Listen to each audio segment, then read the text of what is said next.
Self-preparation. Be ready for tomorrow by doing all that you can today, setting your goals. Set a goal that will make you stretch for what it will make of you to achieve it. What a brand new reason for setting goals. What an all-encompassing challenge to have a better vision of the future, to see what it will make of you to achieve it. And here's why. The greatest value in life is not what you get. The greatest value in life is what you become. The major question to ask on the job is not, what am I getting here? The major question to ask is, what am I becoming here? It's not what you get that makes you valuable. It's what you become that makes you valuable. Set the kind of goals that will make something of you to achieve them. So there you have the two components of positive self-direction. Number one, self-knowledge, knowing who you are and what you want to do with your life. And number two, self-preparation, getting ready for the opportunities before they come your way. You need both aspects for positive self-direction, figuring out who you are and what you want, and being prepared for the day you reach your goals, being ready, being worthy, becoming the person you need to be in pursuit of what you want. What good is an opportunity if you're not prepared to take advantage of it? It's no good. Won't do a thing for you. Be prepared. Now here's what's called the self-knowledge acid test. Quickly, without thinking too much about it, quickly list your three most important long-term work-related goals. Is it a client you've been trying to sign for several months?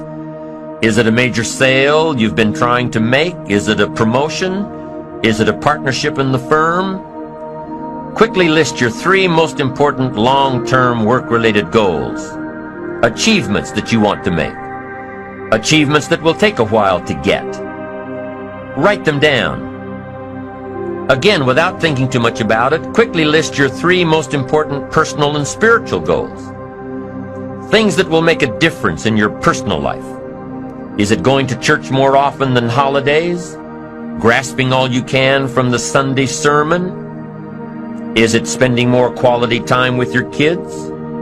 Is it turning the TV off during the dinner hour and actually talking about the important things in life with your family?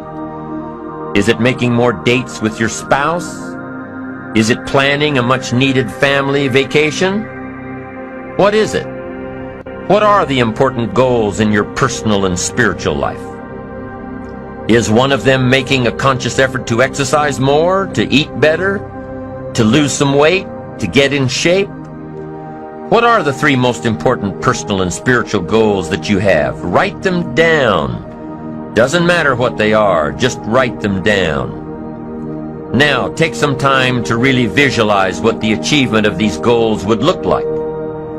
What does your future hold for you if you landed that big client? What does your future look like if you got that promotion? If you spent more time with your family? If you planned more outings with your spouse? What does your future look like? Really spend some time on this now. It's important stuff. What does it all look like? Ask yourself, is this really my goal? Is this truly what I want? Is it a positive goal? Is it important enough to me to become what it takes to reach this goal? Is it mine? Is it worth it? If your three goals on the career side and three goals on the personal side don't stand up to these questions, you need to take some time to carefully redefine a few things. Redefine your list. Redefine where it is that these goals came from. Redefine what actually is important to you. Redefine how hard you'll really work to get them. Now, there are two parts to this goal setting and redefining process. There's two parts. Number one, don't set your goals too low. An interesting thing that we teach in leadership, don't join an easy crowd. You won't grow. Go where the expectations are high. Go where the demands are high. Go where the pressure is on to perform, to grow, to change, to develop, to read, to study, to develop skills. Now here's the second part on setting goals. Number 1 is don't set your goals too low. Number 2 is don't compromise. Don't sell out. There were some things I went for back in those early years that I paid too big a price for. If I'd known back then how much it was going to cost me, I never would have gone for them. But I didn't know. Don't sell out. An ancient phrase says, count the cost. Count the cost if it won't make you happy to get it. The first benefit of self-preparation is that it moves you toward your goal. You've already got it in mind. You know where you want to go. You're getting ready for it. You're doing all the things you're supposed to do. And by getting ready to achieve your goals, you're moving closer to your goals. That's how it works. The second major benefit to self-preparation is that it refuels your ambition. Your activity refuels your ambition. The things that you are doing today are getting you ready for tomorrow. It's exciting. You know that you're getting closer every day. Ambition must be kept alive, be kept active, must continue to move forward. Otherwise, you're just daydreaming. You must keep active, keep moving forward so your ambition can fuel you, motivate you, get you where you want to be. Self-preparation. The benefits are, number 1, it moves you toward your goals, and number 2, it refuels your ambition. Be prepared. Get ready. This method of self-preparation involves 3 steps. Step 1. Carefully consider where the next opportunity for reaching your goal will originate. Where will it come from? Will it come from networking with your colleagues? Will it come from reading the last book that you bought? The book that's still sitting on your shelf waiting to give you some answers? Will it come from you taking the time to think it out? Where will it come from? The next opportunity that will push you forward. If you don't know, here's what you have to do. For each major goal of yours, the top priorities on your list, for each of these, take out a separate piece of paper, 1 single sheet per major goal, write down your goal at the top, and start listing all reasonable resources. Write down every possible place that you could find the opportunity to achieve this goal. And with each resource, classify them. Ask yourself, is this resource a sure thing? A good bet? About even chances? Unlikely? A long shot? Ask yourself these questions and classify all of the resources you have written down. That's the first step. The second step in this method of self-preparation is to make sure you know what you need to do to be prepared for your opportunities. Take your sure things first. Figure out what you need to do to be prepared when they happen. Break down your preparation into concrete steps. Make sure that you know exactly what you have to do to take advantage of the opportunity when it comes your way. Let's say that one of the top priorities on your career list of goals is to get this new client. Let's take it 1 step further to say that on your resource list for this goal is to have a lunch meeting with a friend who just happens to be the mentor of the client you're going after. Is this friend of yours a sure bet on your resource list? Well, let's say he is. I mean, you know this guy is a tremendous consulting source for the client you want. The client you want really listens to the opinions and advice of your friend. So you're getting ready to have lunch with your friend. What do? You've got to make sure that you're up on all the knowledge and the industry data that will impress your friend. Make him realize that he knows someone who could benefit from your knowledge and your vitality and your spirit and your experience. Impress him. Impress him so much that he goes back to his friend, the client you're after, and tells this prospective client of yours that he needs to do business with you. Be prepared. Go through your entire list of goals and resources and classify them. Break each resource into concrete steps of preparation. Start by working on the sure bets first, and then move down the line. The long shots will come through every so often, but start with the resources that will serve you best now. Get ready for the opportunities before they come your way. Step 3 in the self-preparation method is to do all you can to make each opportunity more likely to happen. After you've determined what you have to do to get ready, to be prepared, after you've determined this, see what you can do to expedite the process. What can you do to increase the likelihood of this opportunity? Go over it and over it and over it. Use these 3 methods again and again as you assess where you are now and where you have to go next to keep moving toward the achievements that are most important to you.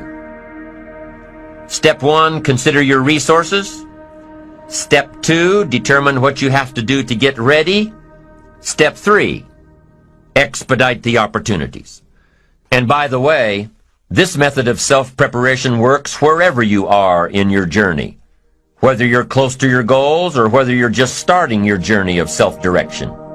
This method works. Have working knowledge to draw from. Continually work on yourself in preparation of where you want to be.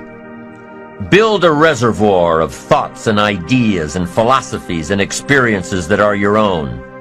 Build, grow, change, get ready, be prepared. Be prepared for a life worth living. Now here are the 4 ifs that make life worthwhile. Number 1, life is worthwhile if you learn. Nothing worse than being stupid. Life is worthwhile if you learn. Learn from your personal experiences. Learn from other people's experiences. Second, life is worthwhile if you try. Now you've got to take what you've learned and see if you can try your hand at it. Someone says, well, you can't try, you have to do. No, you have to try. I put the bar up 2 feet and asked the kids who can jump 2 feet. I can, some say. I can't, some say. I don't know, some say. How are you going to know? You don't. You've just got to try. Just back off and run at it. How are you going to know if you don't try? Now, what if you knock the bar down? Does that mean you can't jump 2 feet? No. You have to what? Try it again. Of course, you have to try. Try it another way, but try. Try your hand at it. When the record book on you is finished, let it show your wins and your losses, but don't let the record book show that you didn't try. Next, life is worthwhile if you stay. You've got to learn to stay. Now, you don't have to stay forever. Just stay till you see it through. A guy builds a foundation and then he wanders off somewhere and builds another foundation. He's got these foundations scattered all across the country. I mean, no walls, no roofs, just a bunch of foundations. Not a good reputation. Stay. You don't have to stay forever. Just stay to finish something. Don't fall into the trap of less than refined sophistication. Stay till it's over. The 4th if that makes life worthwhile, 1 is if you learn, 2 is if you try, 3 is if you stay, and 4th if that makes life worthwhile is if you care. Caring is a unique human experience that is so vital and so powerful and so all-encompassing and so far-reaching. If you care at all, you'll get some results. If you care enough, you can get magnificent results. To lead a life worth living, you've got to learn, you've got to try, you've got to stay, and you've got to care. Develop your positive self-direction. Do these things we've discussed. Remember the 4 ifs, and you're on your way to building a life worth living. Second principle of building ambition is self-reliance. Number 1 is self-direction. Number 2 is self-reliance. Taking responsibility for your own life.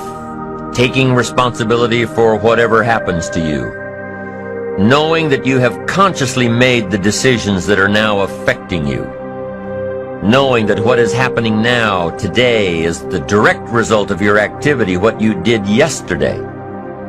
Self-reliance is basically counting on yourself.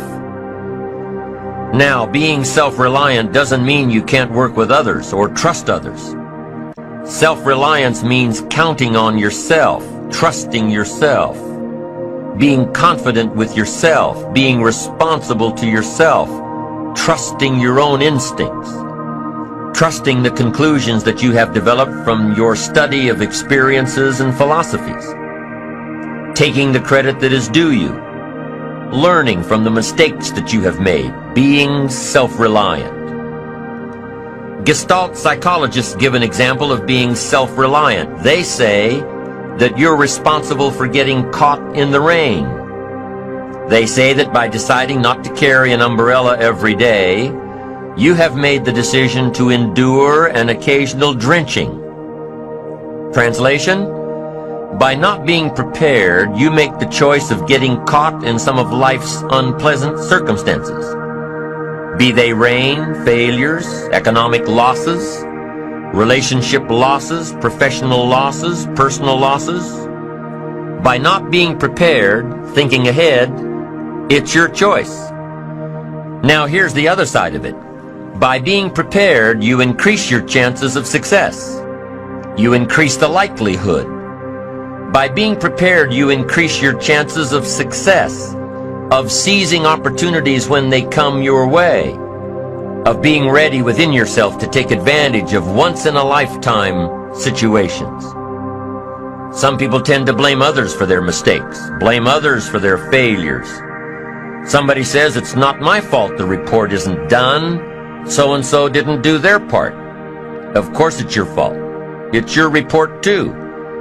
It's your responsibility to see that everyone you delegated work to does their part. Now, you can't control what others around you do, but it's in your own best self-interest, your enlightened self-interest, that you stay on top of things, especially if it's going to affect your future. You think your boss cares that John didn't do his part? You think he sees John as the bad guy? Of course not. All he sees is that the report isn't done, bottom line. Be responsible for the things that affect you. You can make sure you're more responsible by checking in with those people who are working with you, the people who make up your team. You can be more responsible by saying, hey John, how are you doing with your part? Do you need some help? Can we put somebody else in here to help you finish? Now if John consistently doesn't handle his part, you've got to replace John. If he isn't doing his share, you've got to find somebody that will. Or what? It will negatively affect you. You can't wake up in the morning that the project is due hoping and wishing that John has done his part. No, you've got to be responsible because it's going to affect your career too. Now, my approach to my better future very early on in my career was to just go through the day with my fingers crossed. And I used to say something like, I sure hope things will change for the better. Then here's what I found out. They're not going to change. Somebody says, well then, how will my life ever change? Answer, when you change. When you change, when you get better, it'll get better. If you change, it'll all change. Don't put it on someone else. Hope that someone else will change it for you. Take responsibility for yourself. Take personal responsibility. You can't change the circumstances or the seasons or the wind, but you can change your reading habits. You can change whether or not you go for the skills, burn the midnight oil, turn yourself around, multiply your value by 2, 3, 5, 10. That you've got charge of. That you have control of. You don't have control of the constellations, but you've got control over whether or not you go to night school, take adult classes, learn some new skills. You have control over that. And if you don't, that's your fault. You've got to take personal responsibility. You've got to be self-reliant. You. Nobody else can change your life. alter your ambitions, pave a golden road for you. But you can. It's up to you. Be responsible for yourself. Learn to reap the harvest without complaint. This is a sign of growing maturity. And here's where it comes from: taking full responsibility. Take full responsibility for everything you do. Be responsible to yourself. It's your crop. Whatever your paycheck is, take full responsibility. You say, well, it's my employer. No, it's not your employer. You can become twice as valuable, 3 times as valuable. Burn the midnight oil, learn some more skills, bring more value to the marketplace. I'm telling you, whatever your harvest is, take it without complaint. Take it without blaming others. Self-preparation leads to control over your life. We discussed this in the last session. Whenever you prepare correctly, taking all of the steps you're supposed to take, doing everything in your power to stay on track, whenever your preparations lead to success, achieving your goals, you reinforce the disciplines that got you there. Success leads to reinforcement of the proper disciplines. If what you're doing is working, keep doing it. If what you're doing isn't working, change it. When you are doing all that you can possibly do and are successful at reaching your expectations, keep doing it. Success is a reinforcement. Psychologists call this positive reinforcement. We all know about positive reinforcement. That's how we train our dogs. That's how we teach our kids. That's how the trainers at SeaWorld can get a killer whale to do tricks and follow commands and work side by side with humans, by positive reinforcement. When you bring a brand new puppy home and try to teach him not to mess in the house, what do? You reward him for going outside or scratching at the door. When you're trying to get your toddler out of the diaper stage, what do? You reward her with special presents, make her feel special for learning something new. When you're trying to get your older kids to crack the books and study, what do? You reward them when they get good grades. You teach them that the skills they are developing now will have great positive effects on their lives later. But you reward them now. This is positive reinforcement. Learning that there are rewards for doing something good, something worthwhile, something of value. The greater the value, the greater the reward. The better you do, the better your reward. The greater the value, the greater the reward. A bigger paycheck, a better house, financial freedom. It's all a reward system. Now, there are 2 major benefits of positive reinforcement. Number 1, positive reinforcement builds good habits. If what you are doing, the habits you've gotten into, are building your ambition and increasing your success, keep doing them. Your success is reaffirming that these habits are good. Your success tells you that you need to keep doing what you are doing. By reviewing these habits that bring on success, you reinforce them, give them sticking power. Now here's the other side. By reviewing your habits, what you do every day, by reviewing your habits, you may find out that some of them are inhibiting your success. You may find out that what you're doing every day is bad for you. Or you may realize that you've gotten out of some very good habits. Somebody says, well, I've just gotten out of the habit of taking my daily walk around the block. Well, I guess you'll just have to get in the habit of being sick down the road. Somebody says, well, I used to read the books all the time. I've just gotten out of the habit. Then change it. Go back into your disciplines. If you've just gotten out of the habit, just get back into the habit. It's called discipline. If it doesn't work, don't do it any longer. You can keep your fingers crossed if you want to and hope that it'll all straighten out. You can wish for the wind not to blow quite as severely, to change in your favor, but we call that naive at best. If the habits that you've gotten into aren't serving you, change them. You can't keep doing this any longer. Don't wish for a better wind. The key is to wish for the wisdom to set a better sail. Utilize whatever wind that blows to take you where you want to go. That is the philosophy I picked up at age 25, and it revolutionized my whole life. And here's what I found. I found it was easy. I became a millionaire when I was 31, and I found it was easy. Now here's my definition of easy. It was something I could do. I figure if it's something you can do, it's easy. But here's a little parenthesis. I worked hard at it. I made sure my disciplines were in line. I made sure my habits were good. I made sure I did all that I could. I found something that I could do, but I worked hard at it. I got up early, stayed up late, and worked hard from age 25 to 31. But what I did was easy, meaning it was something I could do. Well, you say, Mr. Rohn, if it was so easy, how come during those 6 years all those other people around you didn't get rich? Here's why. It's easy not to. How else would you describe it? That's it.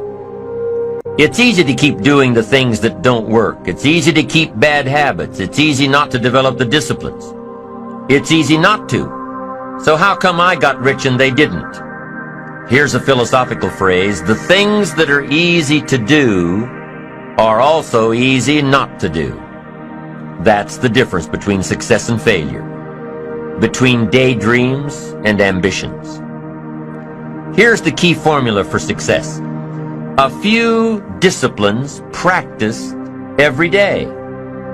And those disciplines have to be well thought out. What should you spend your time doing? Don't waste your time on things that aren't going to matter. But a few simple disciplines can change your whole economic future. Future with your family, future with your business, future with your enterprise, your sales career, your management career.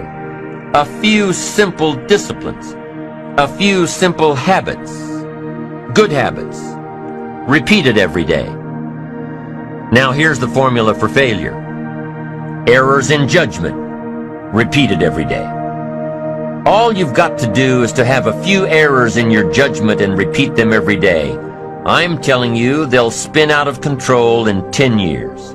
You'll end up driving what you don't want to drive, wearing what you don't want to wear, living where you don't want to live, earning what you don't want to earn. A few errors every day, bad habits every day. It's disastrous. Now here's why it's easy to repeat an error in judgment. Because failure doesn't fall at the end of the first day. Bad habits don't show their horrible results at the end of the first day, or the first week, or the first month. It's easy to get faked out. If disaster fell on us at the end of the first week, we'd change our philosophy. But it's so subtle. Errors in judgment, bad habits. They're so subtle, they get you a little off course, a little off course, a little off course. You keep drifting off course, and all of a sudden you're caught. So you've got the choice right now of one of two easies, easy to do or easy not to do. I can give you in one sentence how I got rich by the time I was 31. I did not neglect to do the easy things I could do for 6 years. I did not neglect. That's the key. I found something easy I could do that led to fortune, and I did not neglect to do it. The major reason for not having more of what you want in America, more health, more money, more power, more influence, more everything, the major reason is simple neglect. Neglect. And if you don't take care of neglect, it becomes an infection, and then it becomes a disease. So if you're in the habit of not doing it, doing all it takes to get ahead, get in the habit of doing it. Doing all it takes. That's the first benefit of positive reinforcement, building good habits. Now the second benefit of positive reinforcement is that it creates the energy to fuel additional achievement. It gives you the drive to do more, to not only keep on doing what's right, but to do more of what's right. The disciplines that will help you grow and get ahead of it all. The knowledge that what you're doing is paying off creates more energy to keep going. How easy is it to get up in the morning when you know you're not doing all that it takes? It's not very easy at all. You can just lay there awake thinking, oh, what's a few more minutes in bed? It won't matter much anyway. Wrong. It does matter. It will matter. Now, how easy is it to get up in the morning when you're pouring it on, doing the best you can, anxious to get going, make progress toward your dreams? It's a whole different story. When you're resting to renew your reserves, it's much different than resting to avoid your day. When you're psyched up and excited for your life, when you're excited for what you've planned to accomplish for the day, it's amazing. You'll wake up before the alarm clock even tries to startle you awake. Your successes fuel your ambition. Your successes give you extra energy. Your successes pave the way for more successes. It's the snowball effect. With one success, you're excited to meet another, and another, and another. And pretty soon, the disciplines that were so difficult in the beginning, the disciplines that got you going, are now part of your philosophy.